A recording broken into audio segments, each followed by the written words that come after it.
What is the first thing that comes to mind as a no-no if I want to be financially wealthy? The more common advice that I think you should avoid, if your goal is to become financially independent at a young age, you probably don't want to go buy a house. It's a very controversial thing to say. The reason you don't want to buy a house is because houses dramatically inflate by and large your cost of living. You're putting your capital into that house, and now it's not going to be earning thing. It's going to be sitting idly. Along with owning a house, you have the expenses of maintaining it, paying the taxes on it, blah, blah, blah. If you stay in a apartment that is just enough to meet your needs, which, by the way, is what my daughter has done and continues to do, your costs will be lower. Explain that to me. Explain why my cost of living goes up if I buy a house. Sure. So it doesn't have to, but people typically buy the most house they can possibly afford. The industry drives them that way. If you go to a real estate agent and you say, I want to buy a house, right? First question they're going to ask you is, how much do you make? How much do you want to spend? And then you go to the bank and you say, okay, I want to buy a house. How much will you lend me? And they'll say, well, how much do you make? And then they'll come back with a large number of how much they're willing to lend you. If you follow those guidelines, you're going to wind up with a house that's going to be a burden. You are not buying it from a position of strength. You are stretching to buy it. You are borrowing the most money a bank's willing to give you. You probably don't want to do that. I mean, you can. The bank wants you to do that because that's how they make the most money. But that's not the best thing for you to do. But that's what you get drawn into. And then when you buy that house, I don't know that I've ever known anybody, including me, by the way, and I've owned houses most of my adult life, who's owned a house without doing renovations on it. So you've got those costs. You're going to furnish that house because you're probably buying more square footage than you were renting before. You're going to need new furniture, or maybe you just want better furniture for your new house. Maybe new appliances, landscaping, taxes, maintenance. I mean, the list is endless, and people say, well, I can buy this house, and my mortgage is the same as my rent. Well, yeah, but your mortgage is just the starting point. You've got all these other expenses with the house, and the other thing is they are variable expenses. Variable expenses. Yeah, with your rent, if you're renting an apartment, you're paying $2,500 a month for your apartment, right? You know exactly what your housing costs are for the term of your lease, $2,500 a month. If you own a house, maybe your mortgage is $2,500 a month. And then you need a new roof. Now, that's $20,000. Or you need a new septic system, which, by the way, I'm looking at having to put into my cottage. That's another $25,000, right? And you don't necessarily know when those things are going to come at you. It is a bit of a trap, isn't it? It's a trap that I didn't realize this until I bought a house. And most people don't. I even sit here on this podcast doing this for a living, and then I made this stupid mistake of buying a house. And I do think it was a stupid mistake because we'll talk about opportunity costs in a second, but in hindsight, it was like a terrible decision. I spent all this money on this house. It was a house abroad. It was also like a holiday home, I guess. Right. And every time I come, all I see is things that I need to change. Yeah, it's looking at the United States, for instance, if 20 years ago, 30 years ago, you bought a house in San Francisco, well, you've done very, very well financially. If you bought a house in Detroit, not so much. So then the question becomes, and people will say, well, obviously you don't buy a house in Detroit, you buy a house in San Francisco. Well, I'm not an expert in real estate, but I am reading more and more commonly that San Francisco has a lot of very challenging problems at the moment. Detroit, on the other hand, where I was just visiting a couple of years ago, is enjoying a renaissance. Detroit's coming back. So who's to say in 20, 30 years, people won't be saying, if you bought in Detroit back in 2025, you were golden. And if you bought in San Francisco, yeah, not so much. Sometimes real estate, buying a house, can work out in a spectacular fashion. And that's the stories people tend to hear, but not always. And that's what I tend to see in the comment section when we talk about this issue of buying a house. I was just looking at the comment section, actually, and on a previous conversation where we talked about whether you should buy a house, someone said, I bought a house and it's the best thing I ever did. Right. It's launched my mindset in new directions. Remember that having your own space has profound psychological impacts and can be life-changing for some that don't live in a healthy environment. The psychological impact of buying a house. What that commenter just said is can be, and for him, obviously, it's absolutely true. I am not anti-house. As I mentioned a moment ago, I've owned houses most of my adult life. But I've never bought them because I thought they were an investment. I bought them because I thought they would enhance my life in a way I wanted it enhanced. They would make my life better. They are, in my view, an expensive indulgence. I have nothing against expensive indulgences. That's one of the reasons we accumulate money, right? I like some expensive and some I don't care about, some I like. But that's what they are. And if you can easily afford it, then by all means, buy the house. Looking at some stats here, it says home buying was once a solid investment due to rising property values and lower mortgage rates. However, for younger generations, this is no longer the case because of skyrocketing home prices. Since 1980, US home prices have increased by over 300%, outpacing inflation and wage growth. In 2023, mortgage rates surged past 7%, making monthly payments significantly higher than before, and median wages have only risen by about 15% since the year 2000, while home prices have more than doubled, making homeownership less affordable. And lastly, the cost of renting is often cheaper than buying, especially in cities where prices have outpaced wage growth, leading many younger people to choose renting for flexibility. This point of flexibility as well is one we don't talk about. Right. Which is the ability to go do something else in another country. Exactly. And my brother said this to me when I was 20. My brother's very smart. He's a year older than me, financial genius, and has a much different brain to mine. And I remember when I was 20, maybe 24, and I was talking about, do I buy a house? And he both told me it was the worst investment I could ever make. But he also told me to think about flexibility and my ability to get up and move. Yes. And I was, what do you mean? And he said, well, listen, you're in a certain era of your career where you might be called by someone in San Francisco who offers you a great opportunity, and you might want to go next week. And actually, when I look at how my career transpired, that's exactly what happened. I was in Plymouth, and then I went to Manchester for business. Then I went to London for business. Then I went around the world to San Francisco, to New York for business. And I'm moving with the opportunity. And if I was anchored somewhere, because a mortgage You'd does... be dragging that along. Yeah, and a mortgage does like psychologically anchor you. This is what people don't talk about. It creates a huge amount of guilt if you then want to get up and go because you in your head you're going, well, I'm going to be paying double.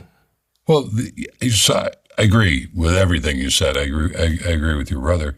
Flexibility, especially when you're young and your career is in a dynamic phase, it is not to be underrated. For my daughter, I mean, she loves living in Savannah. They've been there for 3 years.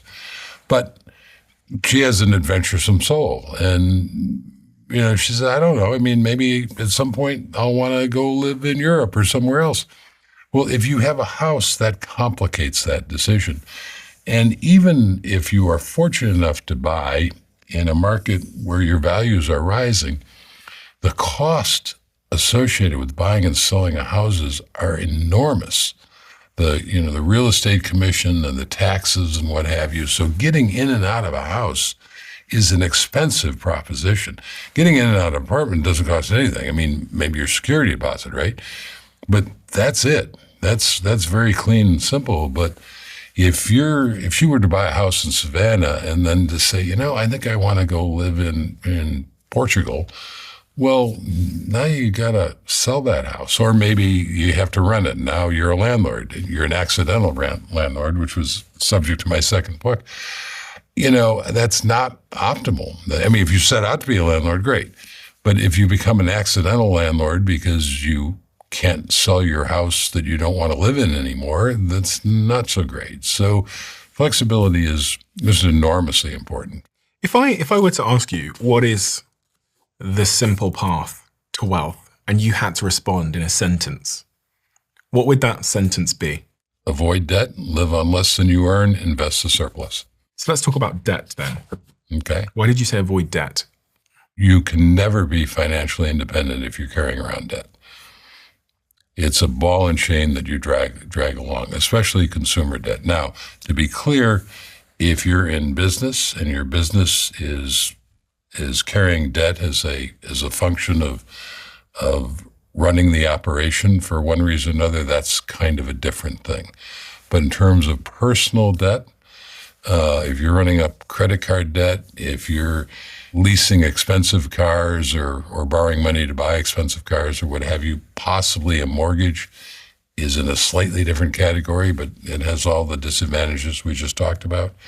Yeah, debt's a ball and chain. It's like asking a swimmer to compete and strapping a weight around their waist.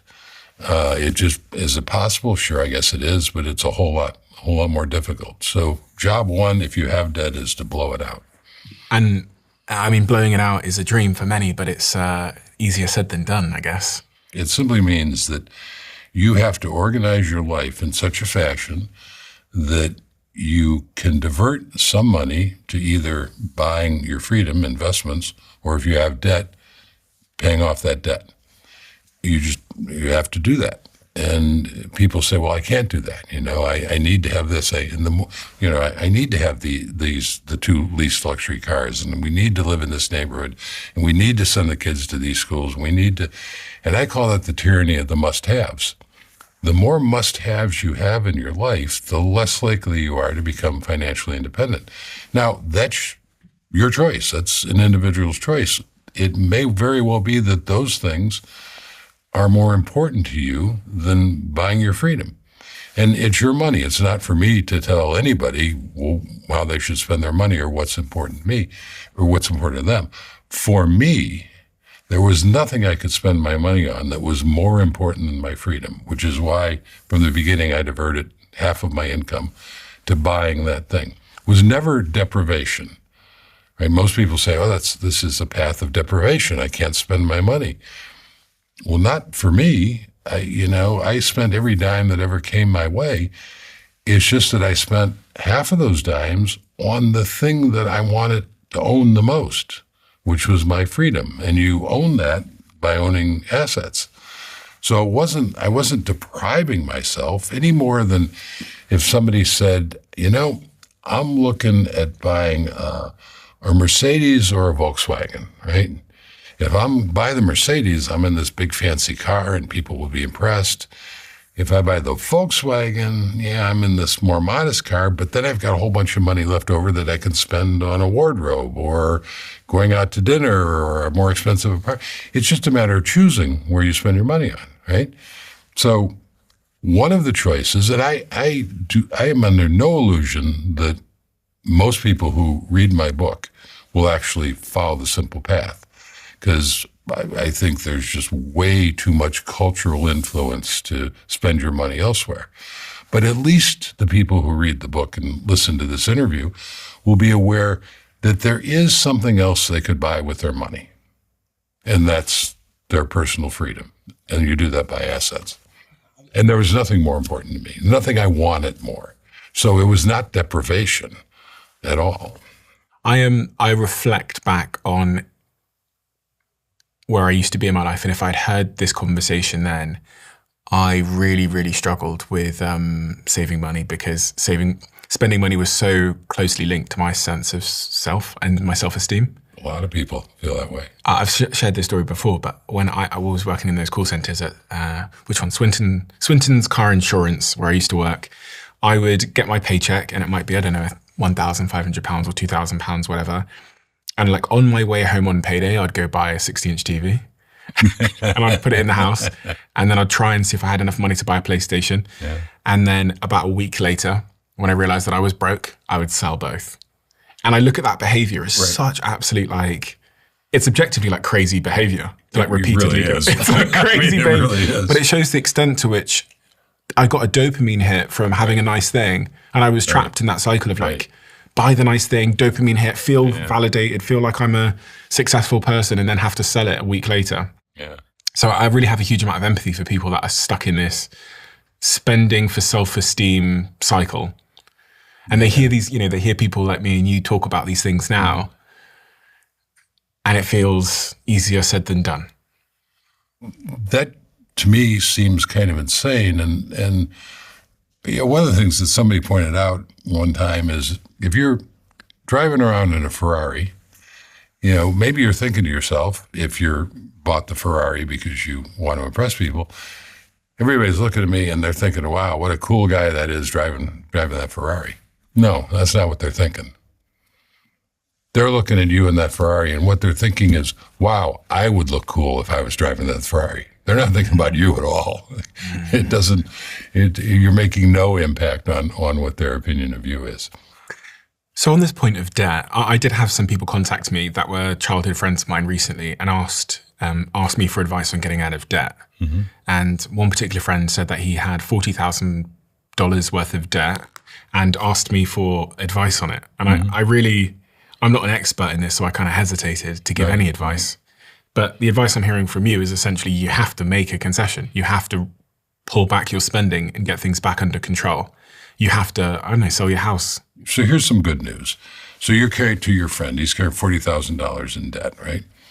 My advice would be, and this is a little different than the more common advice out there, but I would look at all my debts and I would pick the one that was charging me the highest interest rate. And I'd pay the minimums on all the others, and I would focus on paying that one down as fast as I could, because that's the biggest return on my investment. And when that one was gone, I'd go to the second until I worked my way through. It's going to be hard. And the more quickly you do it, the harder it's going to be, because you're going to have to make more dramatic adjustments to your life. That's the bad news.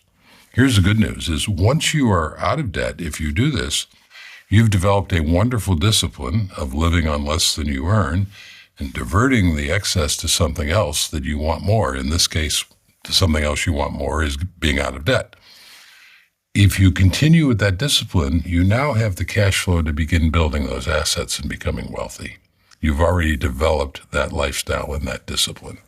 So that's the one ray of sunshine, if you will, in the process of getting out of debt.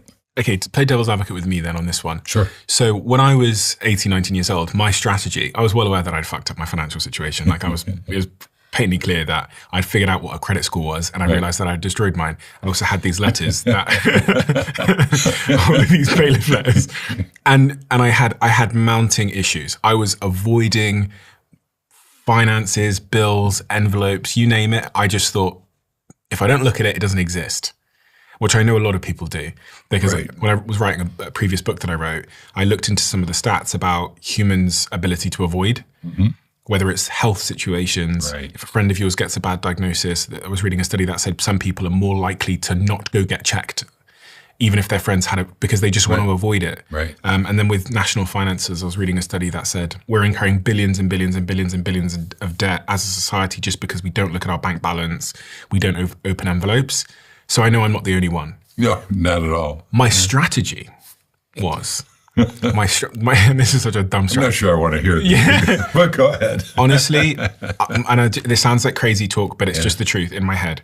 My strategy was, I'm going to get so rich that I outpace this debt, and then I'll deal with it later. My strategy was, if I can just get really rich, which is kind of the inverse of what you're advising, then this debt won't be a problem. At 18 or 19 years old, you don't know the world. You are guessing.